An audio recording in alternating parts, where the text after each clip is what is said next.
So it begins. I drink your milkshake. Shaping Scottish! Hay de aquellos que siembran vientos porque cosecharán tempestades. Meu nome agora é Zé Pequeno, porra. Do you bleed? Take that, you friggin' psycho! I am not seeking forgiveness. Bienvenidas y bienvenidos a la segunda temporada de Cineasta en Alquiler.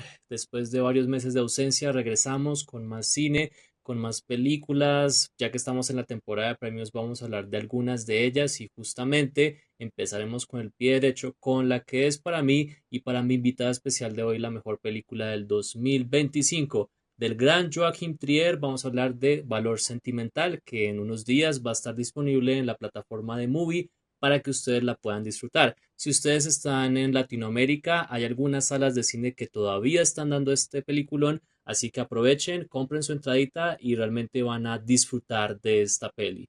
Pero, como todos los capítulos de Cineasta en Alquiler, no los voy a hacer solos. Hoy tengo una invitada muy especial que nos está acompañando desde Argentina. Es guionista, es creadora de contenido, es una increíble analista y también tiene su propio espacio donde hace análisis de guiones y de películas y de obras de teatro de una manera muy bacana. Así que, Berenice Quido, bienvenida a Cineasta en Alquiler y qué rico tenerte por acá. Bueno, muchas gracias por la invitación. El gusto es mío, por fin.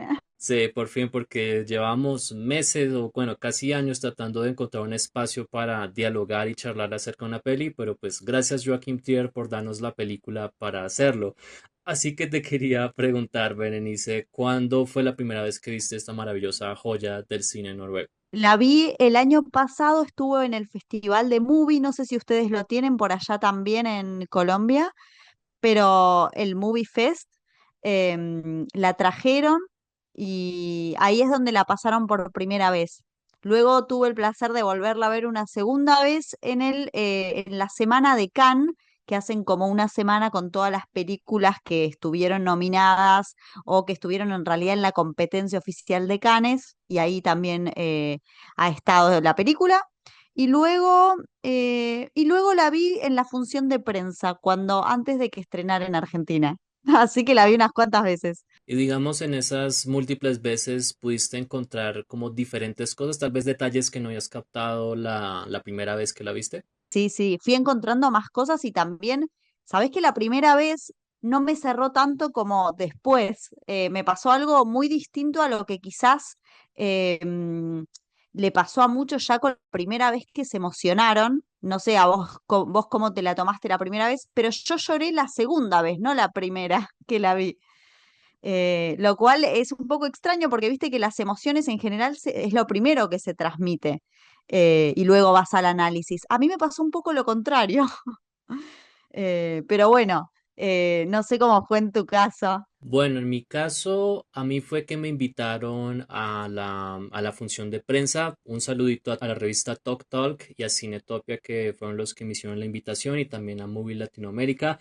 Acá teníamos el Movie Fest, pero se dio hasta el 2024. Lo iban a hacer en 2025, pero luego hubo unos escándalos con respecto a ciertas cosas ajenas, lo que ya tú sabes, y ya lo saben algunos de nuestros oyentes, y no vamos a ahondar en esto, pero el caso es que terminaron cancelando el Movie Fest. Sin embargo, la película la estrenaron en el BIF, que es el Bogotá International Film Festival, donde traen muchas de las películas del Festival de Cine de Cannes, de Berlín y de Venecia. Esta fue una de esas, pero yo la alcancé a ver ya en diciembre. Creo que esta fue la penúltima película que me vi en cines antes de ya terminar el año, porque después, una semana después, y creo que te lo comenté por interno, me vi No Other Choice, que la de Park Chan-wook, que tristemente no tuvo tanta acogida en los premios Oscars, pero bueno, no tomemos tan en serio los Oscars porque al final es un concurso de popularidad, solo que nos gusta mucho el chisme y pues por eso es que le damos más relevancia. Pero yo recuerdo que la experiencia de esta peli fue algo maravillosa, porque algo que me encanta de Joachim Trier como autor es que él, a la hora de plasmar emociones y de invitarte como espectador a sentirlas, no te está forzando a sentirlas, sino que te está invitando a ti a tratar de procesarlo primero y luego empezar a comprender el por qué los personajes hacen eso. Y eso me parece algo muy refrescante porque es que siento que el drama a veces se presta para una manipulación sentimental y eso puede jugar un poco en contra con lo que quiere decir el artista. Entonces Joachim Trier sí es un poco más consistente tanto en esta como en casi toda su filmografía y eso hace que una película que incluso trate temas tan densos como las maldiciones generacionales, los traumas por el abandono y realmente el cómo no sanar de ciertas heridas puede afectarte a ti, no solo a ti, sino a las futuras generaciones de la familia, pues pueden acarrear grandes consecuencias si no se atiende a tiempo. Y pues creo que todo el proceso por el que pasan los personajes es algo fascinante porque también esta es una peli que viene de un subgénero que a mí me encanta, que es el cine sobre el cine. Y aquí tenemos justamente el personaje de Stellan Skarsgård, que es como el patriarca de la familia, es un hombre que está tratando de desarrollar su nueva película y justamente la historia es como demasiado cercana a la historia familiar, aunque él no quiera admitir, y él quiere que su hija, interpretada por la magnífica Renate Reinsve, sea la protagonista, pero ella como tiene una relación bastante distante con ella se rehúsa a hacer el papel, así que él logra conseguir a una actriz norteamericana, hollywoodense, interpretada por Elle Fanning, que también hace un trabajo estupendo aquí. Y lo que vamos a ver es como no solo la exploración de una familia a través de diferentes generaciones, sino también el cómo el cine llega a ser esa pequeña terapia que a veces necesitamos para poder sentir ese dolor y luego liberarlo. Entonces no sé qué te pareció, porque si quiero escuchar tu reacción con las 3 veces que la viste, ya que me dices que la primera vez como que no te caló tanto y luego fue como un proceso donde ya por fin hizo clic contigo. Sí, yo agarro mucho esto que decís de que eh, él al principio como que te hace la invitación, justamente esto que tomo esto que decís de que te hace la invitación sin imponerte nada. Y claro, tiene mucho sentido con lo que a mí me pasó, porque la primera vez yo la vi de una manera, dije, wow, está buenísima la película, pero es como que no terminé de hilar la cantidad de información que hay, porque hay una cantidad de información en la película, se desarrolla medio por capas, de hecho está fragmentada en términos de relato, con estos fundidos a negro que van, primero te presentan la casa, después te presentan un personaje, después te presentan la conexión, después te presentan, y como con toda esta fragmentación, se me había generado algo extraño, que recién la segunda vez lo pude procesar y pude ver cómo se hilaban estas historias y cómo tenía que ver una cosa con la otra, que quizás al principio no había podido llegar a pensarla. Me había quedado como incómoda por la cantidad de información que yo tenía en la cabeza y no podía procesar. Así que tomo eso que decís que es cierto, que lo hace en general en toda su filmografía. Y después, sí, yo creo que para ir organizando la información, em, creo que a final de cuentas es un poco la película, Sentimental Value es un poco el reflejo de la película de Gustav Borg, ¿viste? Como Joachim con su propio cine, siento que está queriendo decir un poco lo que él opina del cine, a su vez con el personaje de Gustav Borg, que es que, bueno, el cine debería ser un poco personal y debería conservar tradiciones nacionales, por ejemplo, debería como tener ese anclaje a nuestra historia. En el caso de Joachim Trier, se muestra, por ejemplo, él mismo haciendo películas en noruego cuando seguramente tiene la posibilidad de hacer películas en inglés. Y lo mismo pasa con Gustav Borg, que empieza queriendo hacer la película con Elle Fanning y se da cuenta de que no es parte de su historia también, porque el idioma es parte de nuestra tradición en algún punto.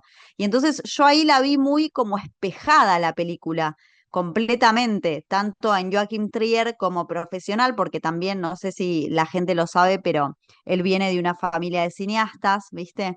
Él es el nieto, si mal no recuerdo, del que escribió The Hunt, pero la noruega hablo, ¿eh? No hablo de Yakten de Thomas Winterberg, sino de Hunt la pasada.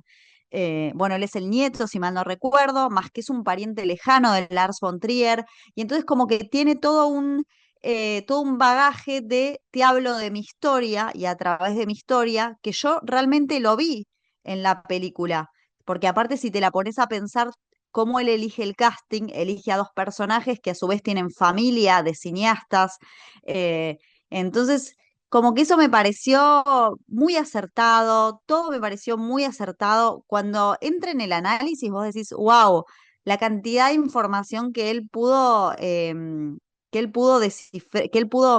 ¿cómo se dice?, desarrollar a través de esta película.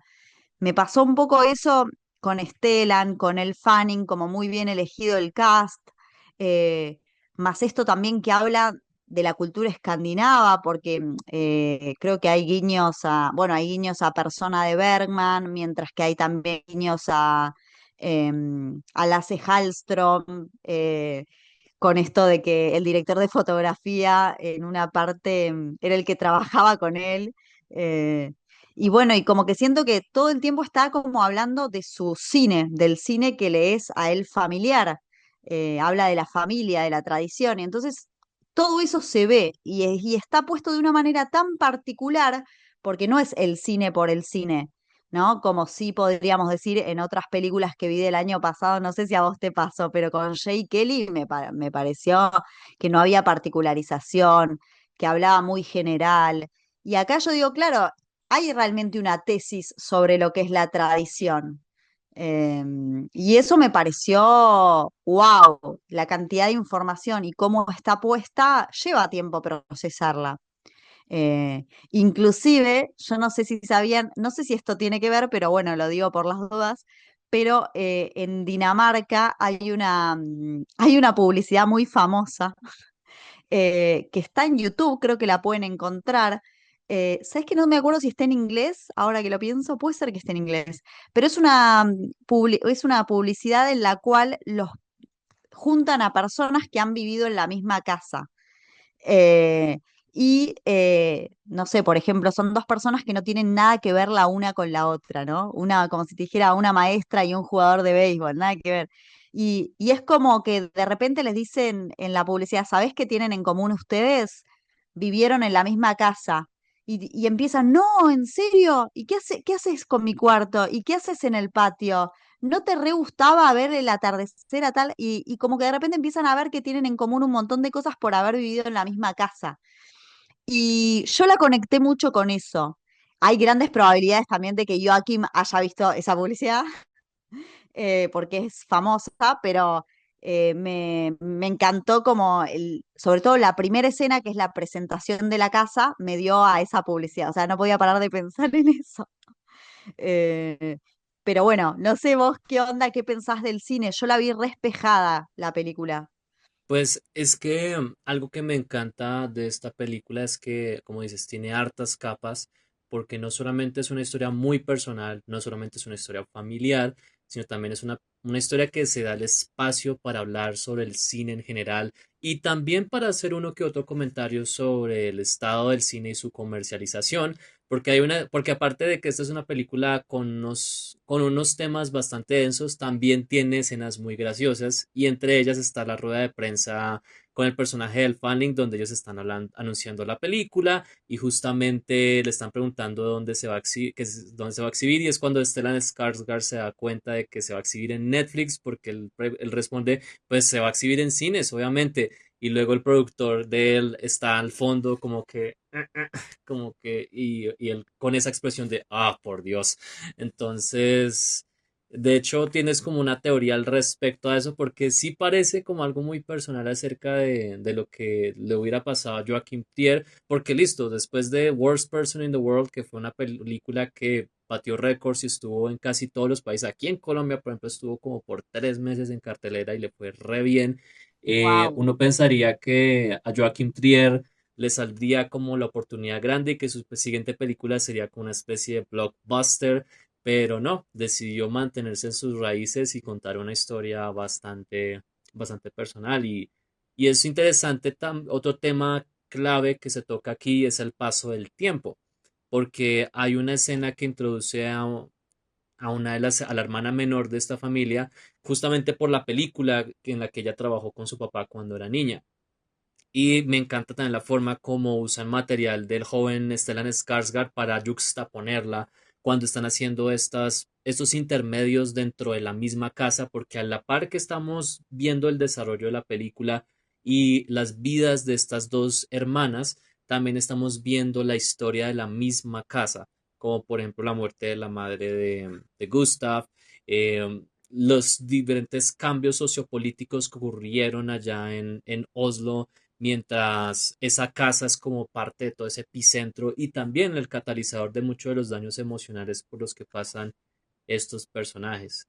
Y me parece algo muy inteligente la manera como, a pesar de tener tantos elementos, que es algo que también pasa con No Other Choice, tienen tantos elementos y de por sí tantos géneros dentro de la misma peli y en ningún momento te sientes ofuscado por tanta información. Se presenta de una manera tan orgánica y tan bella que uno hasta siente un cierto confort al hacerlo, porque esta es una peli donde tú puedes tener una escena pues fuerte donde tenemos a una hija confrontando a su papá del por qué no estuvo con ella tanto tiempo y también puedes tener una escena muy graciosa como la del cumpleaños del hijo de la menor donde el abuelo le regala unos DVDs con Irreversible y The Piano Teacher, que es la de Isabel Huppert, y no me acuerdo cuál era la tercera película, pero son momentos que se sienten muy orgánicos y creo que también esta es una de las películas que tiene de los mejores trabajos actorales del 2025 y me alegra que hayan nominado pues a Stellan y a las tres mujeres protagonistas porque siento que las cuatro actuaciones son sencillamente maravillosas. Me alegra también que hayan nominado a la menor, cuyo nombre se me escapa en este momento porque es un nombre un poquitico enredado de pronunciar. Mi noruego es un asco, pero ¿Cuál? Agnes. sí, la que hace de Agnes. Sí. Me pareció que ella Ah, es estupenda. Ese personaje también me Inga. pareció Sí. Inga, como se llama.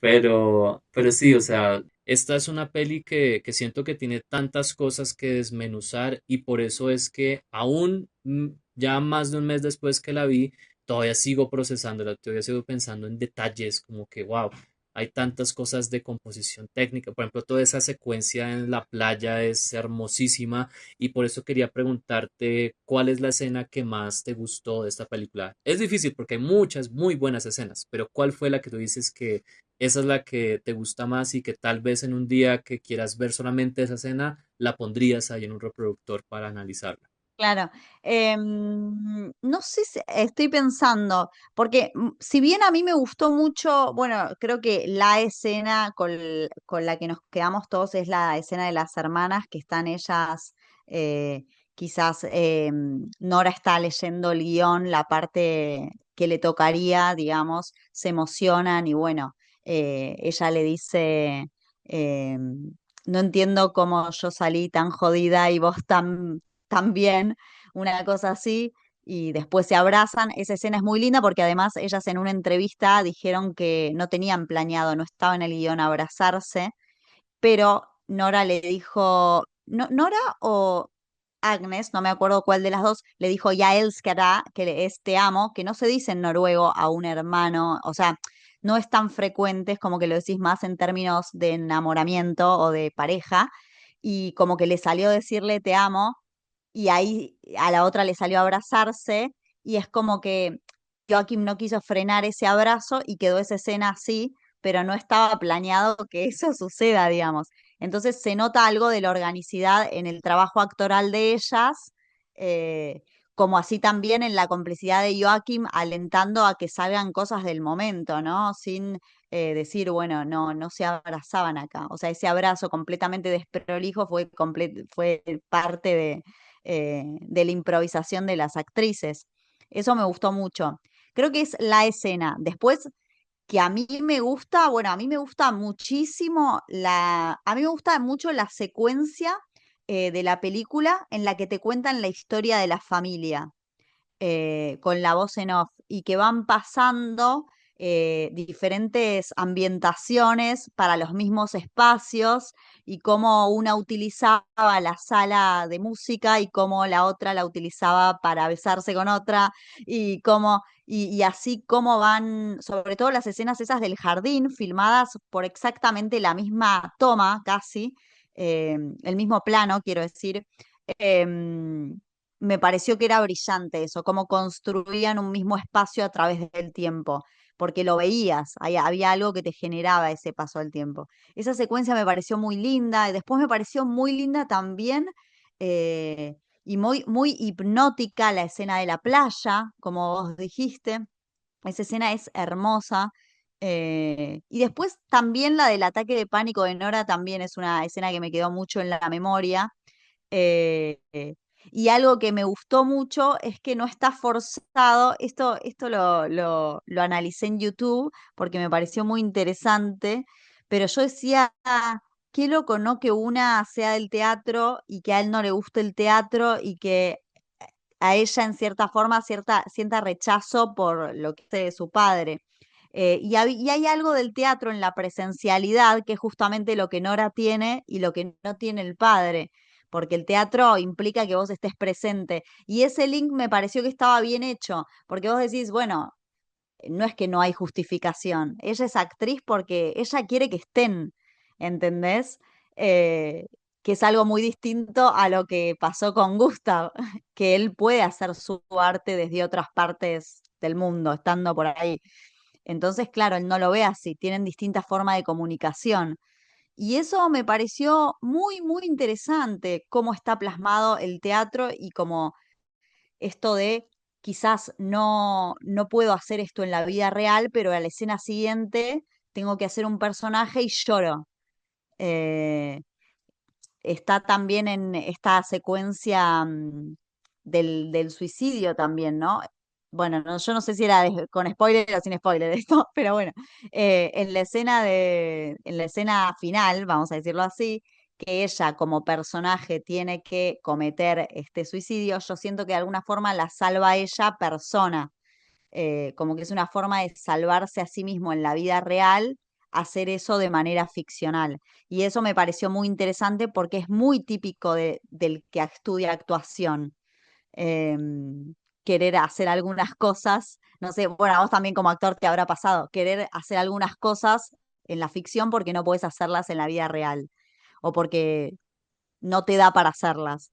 Sí, porque es parte, parte del proceso actoral. Uno tener la oportunidad de hacer y ser esa otra persona que no puede ser en la vida real. Por eso es que tal vez mucha Tal gente cual. disfruta ser de villanos en ciertas producciones, porque en la vida real puede que sea la gente más sencilla y más noble del mundo, pero pues eso le está como el permiso de sacar su lado oscuro, obviamente sin lastimar a nadie en la vida real, lo cual me parece muy, muy bien. Y pues de hecho, yo como soy docente, yo soy profesor de cine y televisión, a veces yo me pongo a ver los trabajos de algunos de mis estudiantes y yo digo, menos mal están estudiando arte porque esos son potenciales asesinos seriales. Bueno, pero está buenísimo eso porque también da a este lema o mensaje final, si se quiere, de el arte tiene la capacidad de recomponer relaciones o de repensarse a uno mismo también a través de esa obra.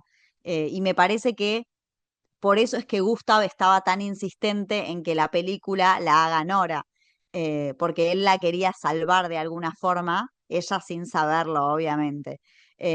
Pero me pareció súper lindo todo el recorrido hasta que ella acepta, me pareció sumamente orgánico, porque no es que lo ves forzado.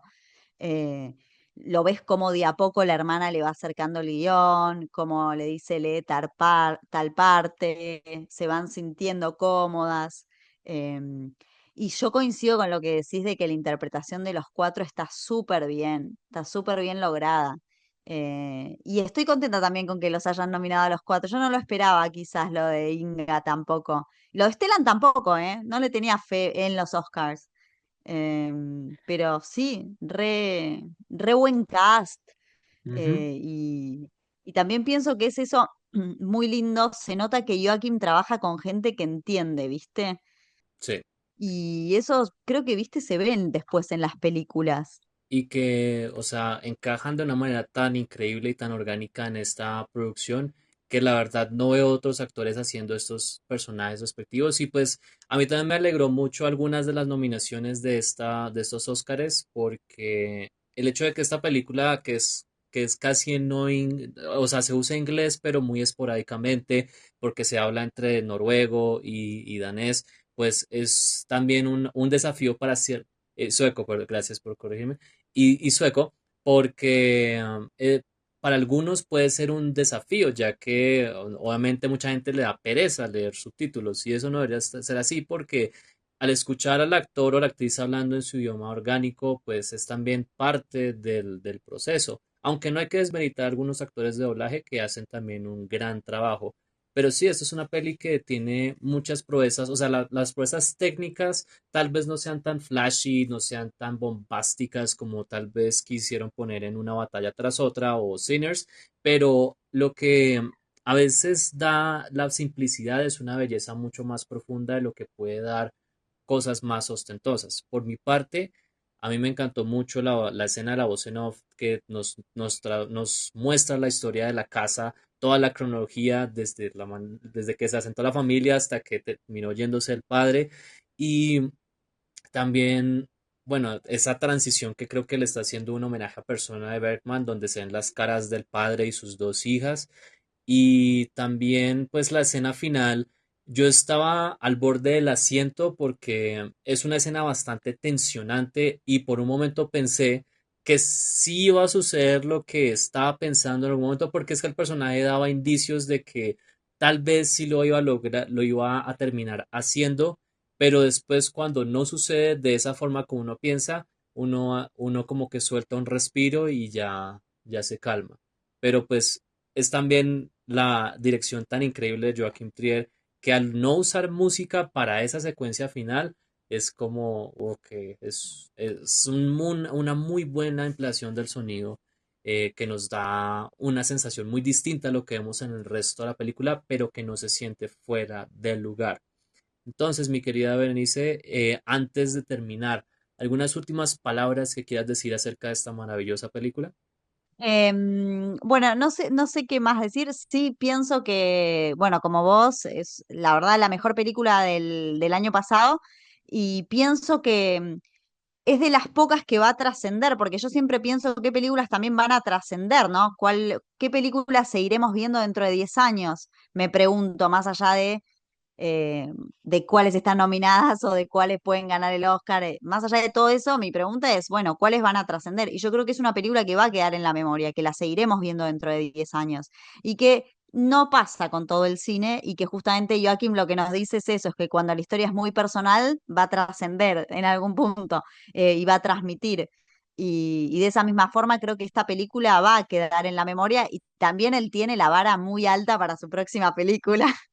Y algo que hay que abonarle mucho a nuestro querido Joachim Trier es que el idioma puede ser muy distinto al que tú y yo hablamos, pero los sentimientos son universales. Y una película como estas o casi toda su filmografía, que se las recomiendo mucho para aquellos que no están iniciados con el cine de Joachim Trier, es que logra tomar diferentes tonalidades y emociones que en otras películas sería como la experiencia más pesada y más triste que ustedes van a tener, pero lo que, como lo mencioné ahorita, son experiencias que te invitan como espectador a ver cómo reaccionas a eso y qué sentimientos vas a tener acerca de sus películas. Y pues realmente el valor sentimental es muy valuable, es invaluable como tal, como película. Y si no la han visto, pues mírenla que todavía están en cartelera o pues ya esperar cuando llegue a Movie. Pero yo sé que esta peli no va a tener tanta repercusión en los premios Oscar. Por ahí un Oscar para Stellan Skarsgård a mejor actor de reparto. Ojalá que alguna de las tres chicas se gane también la estatuilla, porque siento que las tres, incluyendo el Fanning, que también hizo un excelente trabajo, pues se merecen ese galardón. Y pues nada, gracias Bere por acompañarme en este capítulo, en este primer capítulo de la Gracias segunda a vos. temporada. Y antes de irnos, ¿dónde te podemos encontrar en redes y qué se viene para ti próximamente? Bueno, es arroba Berenice Quido, se escribe Berenice con CE, Berenice Quido con doble D, como Beatrix Quido, como siempre digo. Y me encuentran en Instagram, en TikTok y tengo canal de YouTube ahora en donde también hice un análisis bastante arduo de 30 minutos de la peli. Así que sí, esos son mis medios por el momento. Y se los recomiendo mucho ya que he tenido el placer de ver este análisis. Los 30 minutos son muy analíticos. Aquí Berenice desmenuza perfectamente esta maravillosa película y pues bueno, síganla también, que también les recomienda unas cosas muy bacanas. De hecho, hace poco viste un poeta de nuestro país, Colombia, Sí. y te Quería que me parece que te... digas, Dime. quería que me digas la palabra pesitos. Besitos, sí. Porque viste que siempre le dicen 50 pesitos. Sí, Dicen 50 pesos, que todo es en como pesitos. la... Sí, porque acá es como nuestra, no, nuestra moneda de menor denominación, entonces 50 pesitos es como... Me encanta el diminutivo. Sí, aquí le ponemos diminutivos a muchas cosas, entonces te darás cuenta eventualmente, pero bueno, muchas gracias, Bere, por por este espaciecito en este podcast. Fue un gran placer hablar contigo de esta maravillosa película. Ojalá que podamos hablar próximamente de alguna otra joya. El 2026 se viene con muchos buenos títulos, así que hay que hablar de bastantes. A mí me pueden encontrar como J. Cárdenas Flix en todas mis redes sociales y Cineasta en Alquiler también tiene su propio Instagram. Los capítulos los van a seguir encontrando por YouTube y YouTube Music. En este caso ya no serán los miércoles, sino los viernes que estaré publicando los capítulos. Así que estén muy pendientes de nuestras redes sociales. Y bueno, bienvenidas y bienvenidos sean a una nueva temporada de Cineasta en Alquiler. Les envío un abrazo gigante, tanto desde Colombia como desde Argentina. Yo soy Jan Cárdenas, estuve con Berenice Quido y chao, chao.